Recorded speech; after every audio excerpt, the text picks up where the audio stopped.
Il-Gvern Malti se jiftaħ proċeduri legali kontra Skanska dan brabta mal-problemi strutturali li għandu l-isptar Mater Dei, partikolarment il-konkos dajjef kif irriżulta meta fl-2014 l-awtoritajiet tas-saħħa bdew tħejjiet biex jibnu aktar sulari fuq l-emerġenza tal-isptar.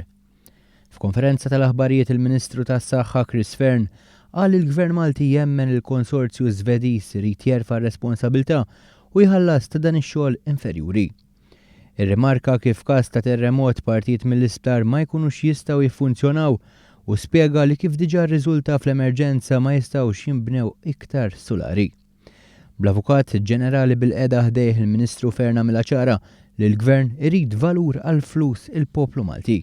Aħna menna ebda dubju li l-poplu meta ħallas għal sptar illi fl-2007 infetaħ kien jitaħallas għal sptar li kellu jkun tal-livell Ewropew, tal-livell li fil-fatt kien hemm stipulat għalih fil-kontratt, imma Skanska ma tawniex dan l-isptar. Aħna maħniex ħanaċċettaw dis-sitwazzjoni, nafu li hemm problema ta' konkrit li huwa defettus, li huwa dajjef, nafu li hemm anke difetti fid-diżinn tal-isptar, u allura iva billum ftaħna proċeduri legali kontra Skanska biex nieħdu dak li ħaqna, rridu l-kumpens ta' dak li suppostana Skanska imma fl-2007 ma tanix.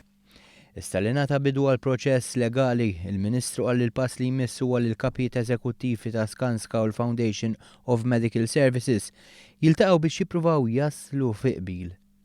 Jekk dan ma jseħħx il-Gvern Malti u Skanska imorru f'arbitraġġ. Biex wasal għal dan il-pass il-Gvern kellu janalizza s-sitwazzjoni bir-reqqa għax fi żmien amministrazzjoni nazzjonalista kien iffirmat ftehim ta' waiver li seta' neħħax responsabilta minn fuq spallejn Skanska. Fearn qal li b'dan il-pass il-Gvern se jkun f'pożizzjoni li jieħu azzjoni kontra min iffirma l-waiver, partikolarment meta fl-2001 kien hemm ħsara fir-reservwar tal-ilma kawża tal-livell baxx ta' dan il-konkos. Kienet il-kumpanija multinazzjonali Erip li għamlet assessjar tal-konkos użat fl-isptar Mater Dei u sabet il-konkos ma kienx skont dak speċifikat fil-kuntratt. Il-Ministru Fearn stqar li l-Gvern se jkun qed jieħu kull azzjoni fuq dawk politikament irresponsabbli. Intant il-waiver kien iffirmat minn Brian St. John, ex-kap eżekuttiv tal-Fondazzjoni Mediċi u l-mażul ta' Simon Busuttil biex imexxi l-finanzi fid-Dar Ċentrali.